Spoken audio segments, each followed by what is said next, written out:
je vais pas y arriver.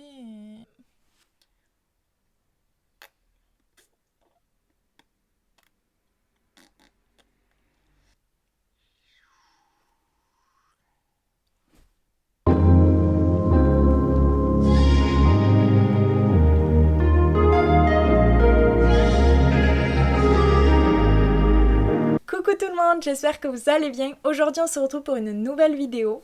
C'est parti. Aujourd'hui c'est l'un des derniers jours du mois de janvier et qui dit dernier jour du mois de janvier, c'est l'heure pour moi de vous tourner la vidéo des sorties livresques qui vont arriver au mois de février. Donc avant de commencer, je vais faire une petite parenthèse pour vous expliquer 2-3 choses et après on pourra enfin vous présenter les livres que j'ai choisis et qui me donnent envie sur les sorties littéraires du mois de février.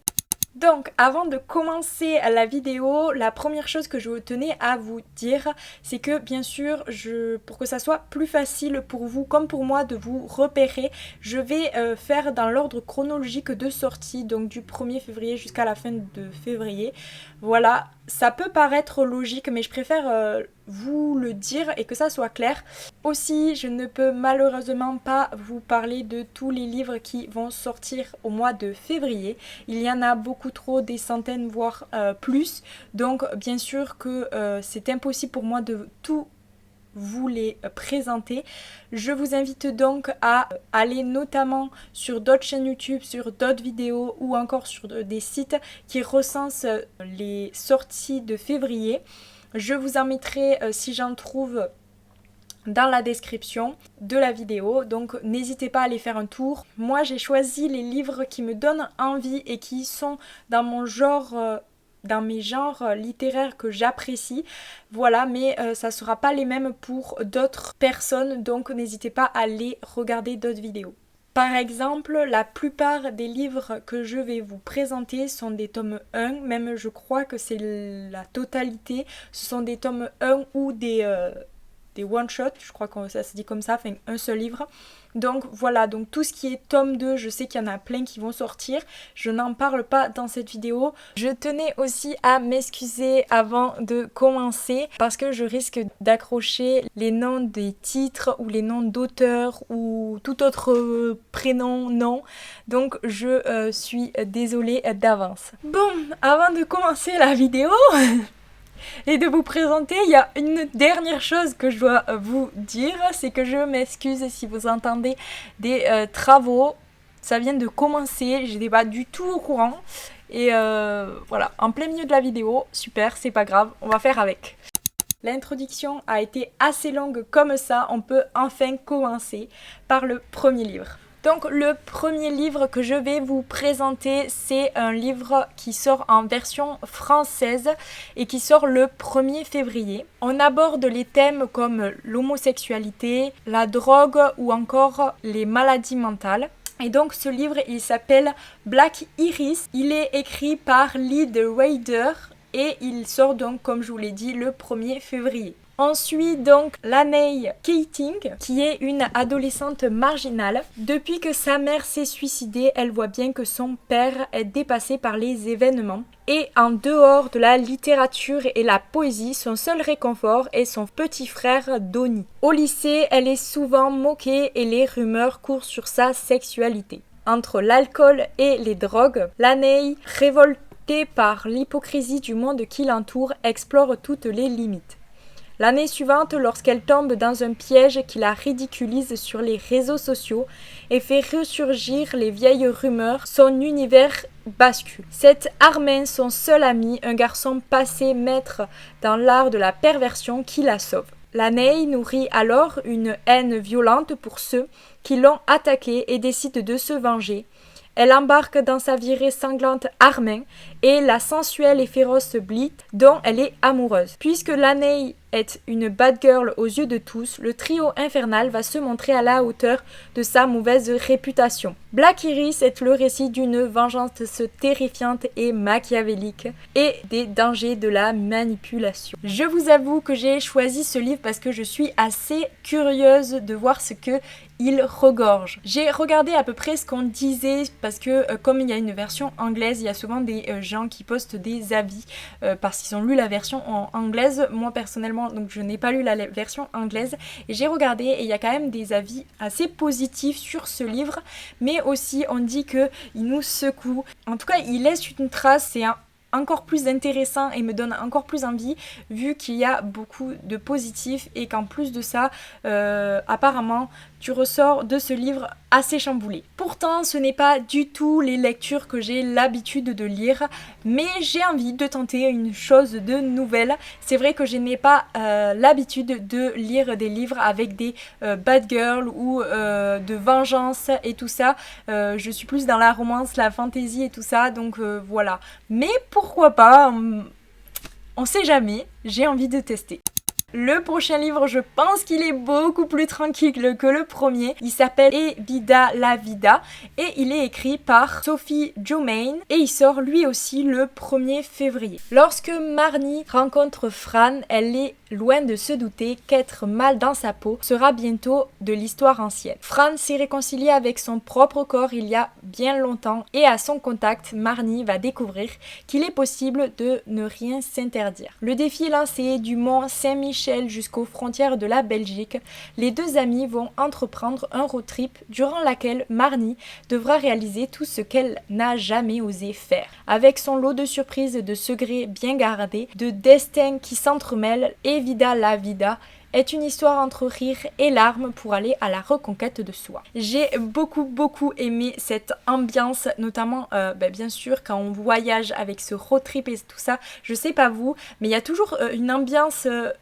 assez, je sais pas comment expliquer cette ambiance, mais si vous comprenez ce que je veux dire, mais il y a une ambiance et je le ressens dans ce résumé et ça me donne beaucoup envie de lire, sachant qu'en plus faire un road trip c'est vraiment mon rêve, donc c'est parfait. Il aborde aussi le thème de rapport à soi, le rapport aux autres, le rapport à son propre corps, au regard des autres aussi, et je trouve ça super intéressant.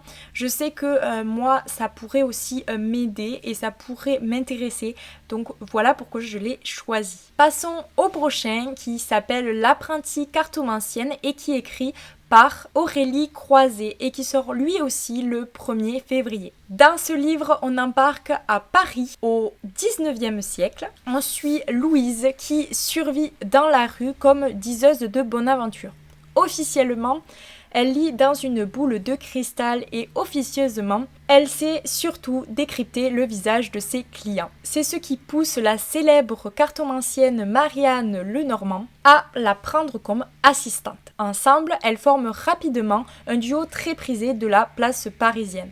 Jusqu'au jour où tout bascule, alors que l'inspecteur Brandiscourt sollicite les compétences de Marianne sur une étrange affaire de meurtre, la poétesse est arrêtée pour trahison. Déterminée à ne pas laisser ce coup du sort la renvoyer dans la rue, Louise va œuvrer pour libérer sa mentor et faire la lumière sur ce crime mystérieux. Dans la cour de l'impératrice Joséphine, au bas-fond de la capitale, l'apprentie cartomancienne devra se faire discrète et clairvoyante, car les dangers sont nombreux dans ce monde de complot, de jalousie et de traîtrise. Donc on est sur une histoire clairement d'ésotérisme, de cartomancie qui est liée à une enquête criminelle. Il y a du suspense, j'adore ça. J'ai adoré le résumé, on nous plonge directement dans ce monde-là, on a envie de savoir un peu plus sur l'intrigue. L'intrigue est excellente. Pour le coup, c'est vrai que ça donne beaucoup envie de se plonger directement dans le livre et de l'avoir directement dans les mains.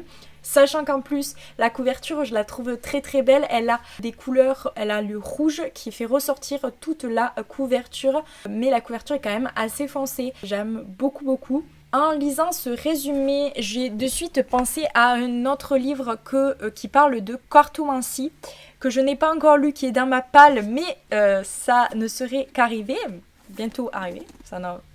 Est-ce que c'est français? Je sais pas. Donc c'est Les Arcanes de Brume et vraiment ça m'a fait penser à ça. Pareil, là on est sur Marseille en 1850 et vraiment pareil. Pita est une jeune mendiante, donc elle est à la rue et ça commence un peu pareil et voilà, ça m'a fait penser à celui-ci. Il est très beau aussi. J'adore tout ce qui est livre qui parle d'ésotérisme et tout ça, que ça soit en termes de documents pour lire et pour en apprendre plus ou juste de livres plutôt fantasy et tout ça. Donc c'est trop cool et j'ai trop hâte. Ce qui est aussi cool dans ce livre, c'est que on emporte dans cette histoire des anecdotes historiques en mêlant criminologie et ésotérisme, ce qui n'est pas du tout mince à faire, on se l'accorde. On parle notamment de la célèbre cartomancienne et nécromancienne Marianne Lenormand. Je pense que donc ce livre va nous surprendre et on va être plongé dans un livre avec plein d'actions et j'espère que ça va être ça. J'ai hâte de pouvoir le lire.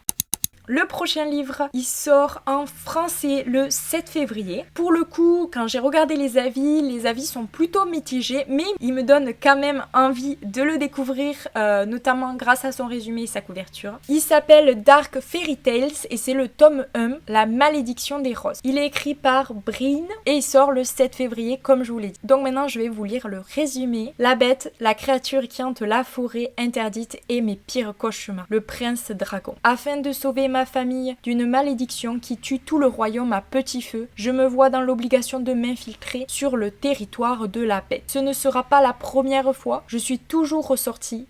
Mais cette fois-ci, ce sera différent. Devenue sa prisonnière, je découvre que derrière la bête se cache un homme puissant, inquiétant et difficile. Il est le dernier métamorphe, mais sera-t-il notre sauveur à tous? Pour ma part, j'ai bien peur qu'il ne signe ma perte. Avant de continuer de vous dire pourquoi il me plaît et pourquoi j'ai envie de le lire, je tiens à vous préciser qu'il faut faire attention, notamment pour les mineurs. Ce livre contient des scènes explicites et érotiques, strictement réservées par les adultes. Si vous voulez le lire et que vous êtes encore mineur, attendez un peu avant de le lire et attendez de grandir un peu. Je le conseille parce que ça peut justement vous choquer, vous traumatiser, ça peut vous toucher. Je pense en lisant le résumé que c'est une revisite du conte Belle et la Bête, si je me trompe pas. C'est pour ça que j'ai particulièrement envie de le lire parce que Belle et la Bête est depuis toute petite un de mes Disney et contes préférés. J'ai donc envie de savoir plus et de voir si ça reste dans cette,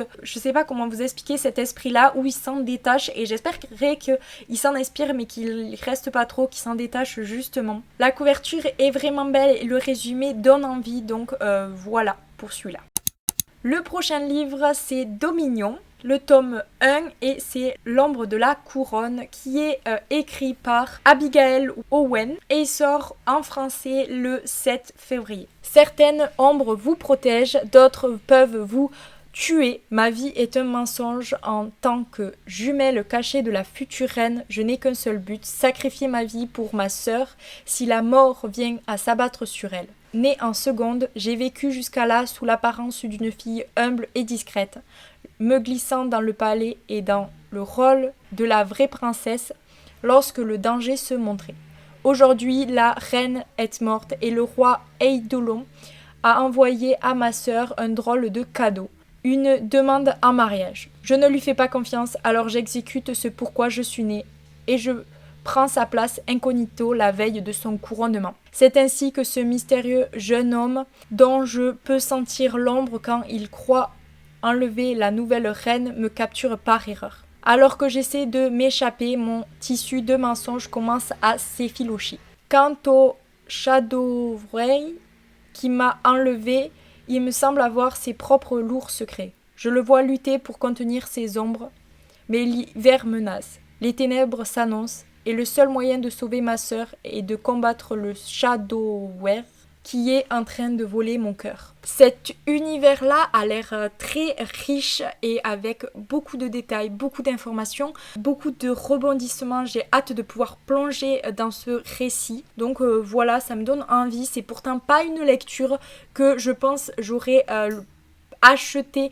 en premier si je l'avais vu dans une librairie, mais il me donne quand même envie et c'est quand même un côté assez mystérieux, je veux en savoir plus. En plus de ça, je trouve ça super intéressant, l'histoire avec les deux sœurs jumelles, le fait qu'elles peuvent échanger leur identité vu qu'elles sont jumelles, qu'elles se ressemblent. C'est trop cool quoi. Le prochain livre que je vais vous présenter fait un carton sur BookTok, notamment pour sa version anglaise. C'est notamment pour ça que j'ai envie de le lire parce que je veux voir ce qui nous réserve. Il y a beaucoup d'avis assez positifs sur lui. Tout le monde en parle, tout le monde dit qu'il est bien.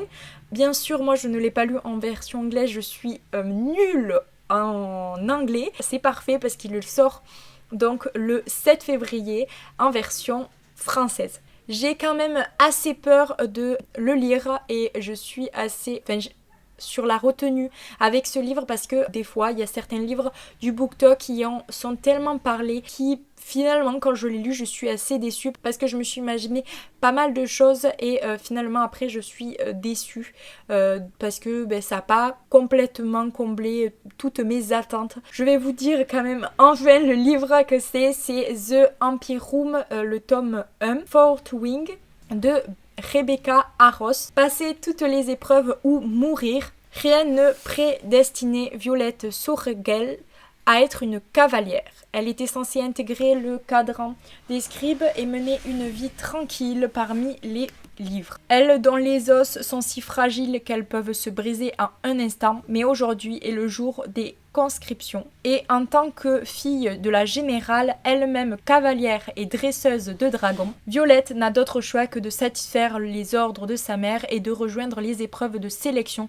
pour devenir dragonnière, l'élite de la Navarre. Pourtant, le fait d'envisager s'inscrire à cette compétition lui paraît ridicule, car les dragons ne se lient pas aux humains fragiles, ils les brûlent. Mais Violette est peut-être la candidate la moins forte physiquement, elle est cependant rusée et rapide, des qualités indispensables quand on évolue dans un monde sans foi ni loi où les alliés peuvent vite devenir des ennemis ou peut-être encore des conquêtes. Violette va vite devoir penser à un plan solide car cette compétition n'a que deux issues: passer toutes les épreuves ou mourir. Ce livre, comme je vous l'ai dit, est très attendu. Pour ma part, moi aussi je l'attends et c'est vrai que dans ce livre il y a pas mal de choses.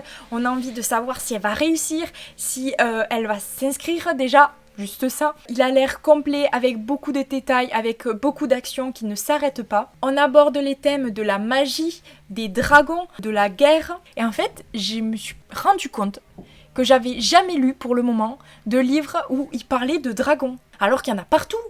Que j'ai des milliers de livres dans ma wishlist qui parlent de dragons justement, mais j'en ai jamais lu.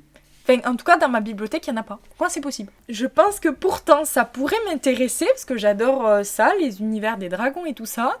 Je pense que c'est l'un des livres qui me fait le plus envie de tout ce que je vous ai que je vais vous présenter. Il y a aussi celui de l'apprenti cartomanciel qui me plaît beaucoup. Et il y en a d'autres qui vont arriver et que je vais vous présenter juste après.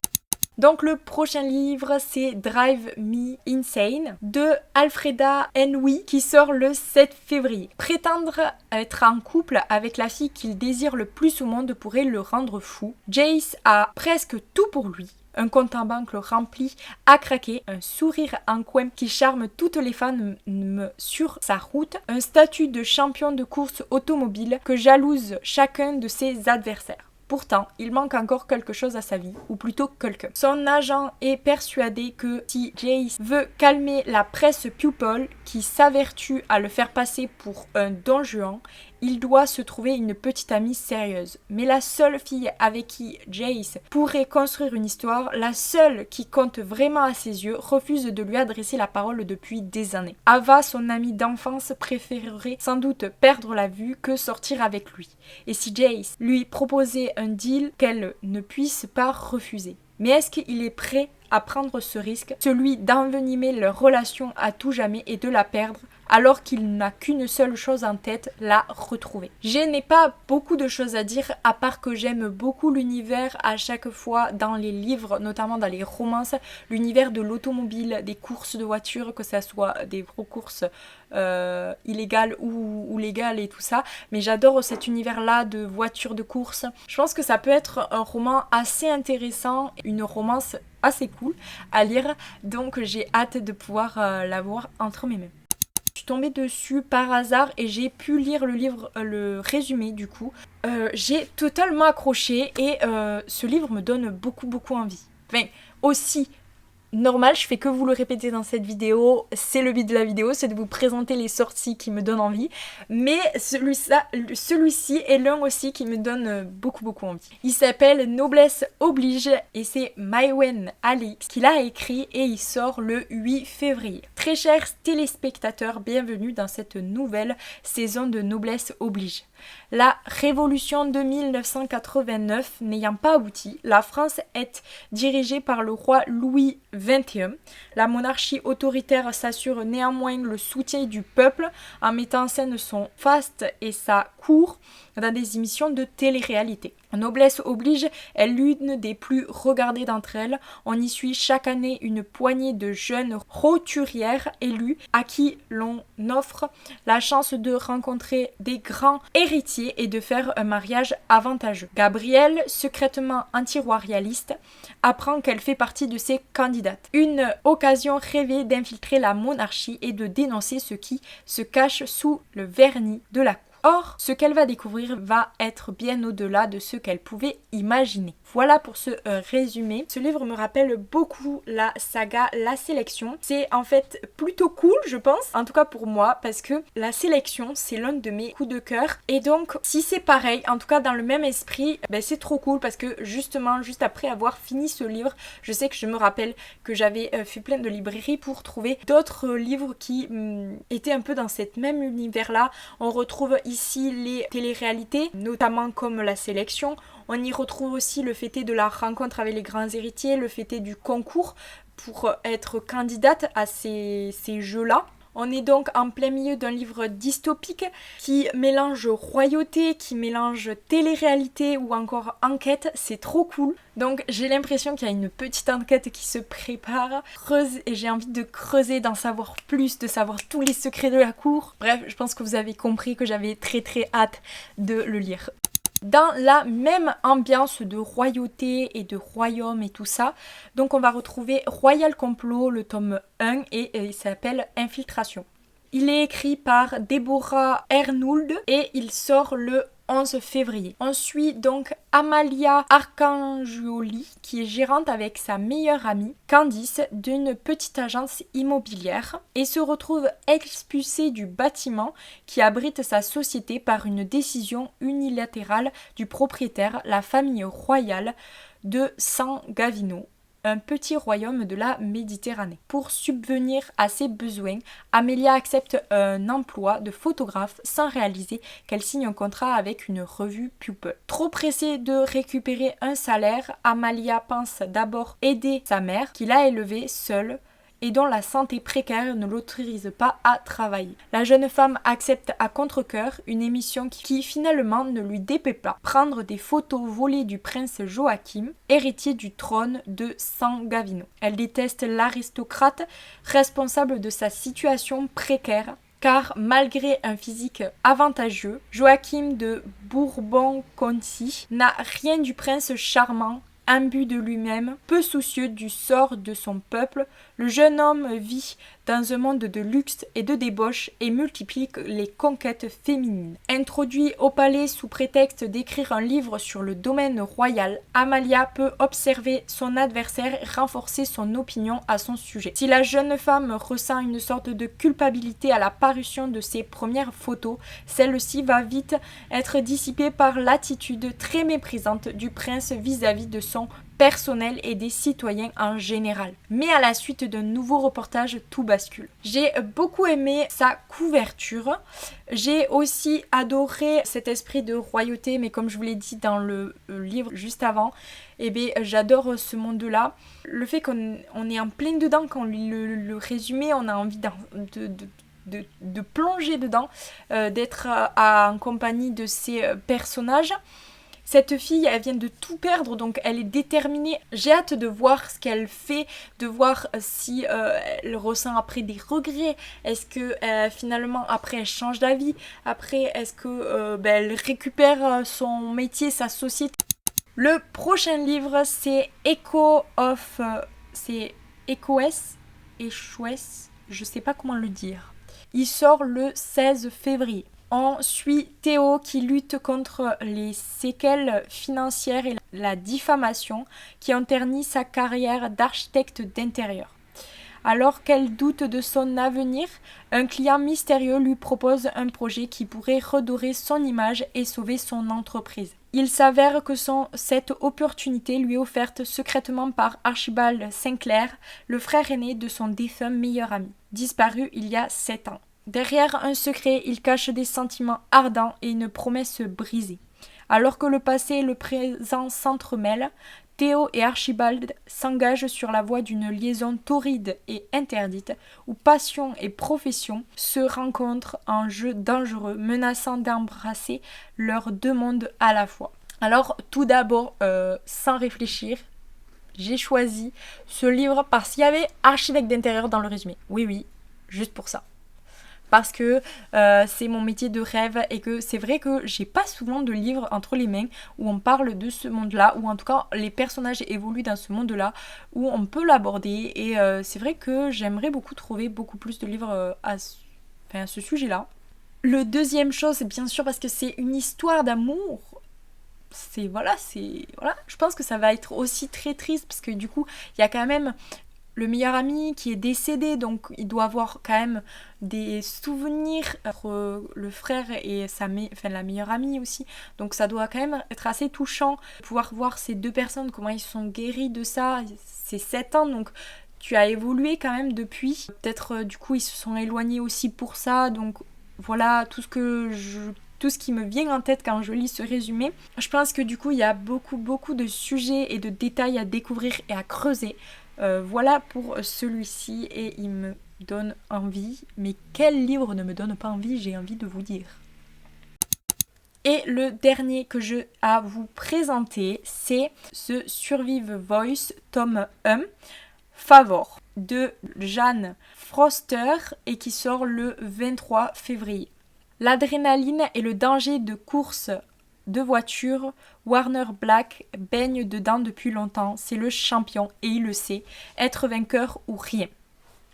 D'autant plus que pour sauver sa famille, Warren n'a pas le choix, il ne faut pas perdre.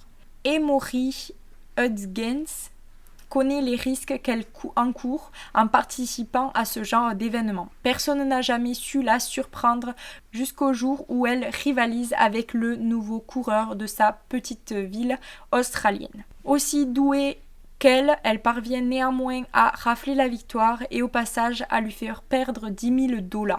Quand la jeune femme découvre que son adversaire est en réalité le nouveau élève de son lycée prestigieux, c'est la douche froide. Le jeune coureur digère assez mal la défaite et la compétition s'installe entre les deux, mêlant haine et attirance. Warren est prêt à tout pour faire craquer sa camarade silencieuse et révéler au grand jour ses plus sombres démons. Mais Amy en a conscience, elle n'est pas la seule à dissimuler des secrets. Et derrière son mutisme se cache une détermination farouche, elle le percera à jour, peu importe les conséquences. C'est donc la deuxième histoire de course que je vous présente. Bien sûr que j'adore ça, et comme je vous l'ai dit dans le premier que je vous ai présenté, j'adore cet univers-là. J'espère que ça vous aura plu. C'est assez long, je suis désolée, même si j'ai fait le plus gros tri et que j'en avais encore beaucoup à vous présenter et qui me donnaient beaucoup envie. Là, ce que je vous ai présenté, c'est ceux qui me le donnent le plus envie, qui m'ont vraiment plongé directement dans l'histoire juste avec le résumé, et qui vont rejoindre très certainement très vite ma wishlist et peut-être aussi ma palle. Je vais sûrement peut-être craquer, je sais pas. J'espère que ça n'a pas été trop long pour vous. Je vous fais plein de gros bisous. On se retrouve pour une prochaine vidéo. Bye bye!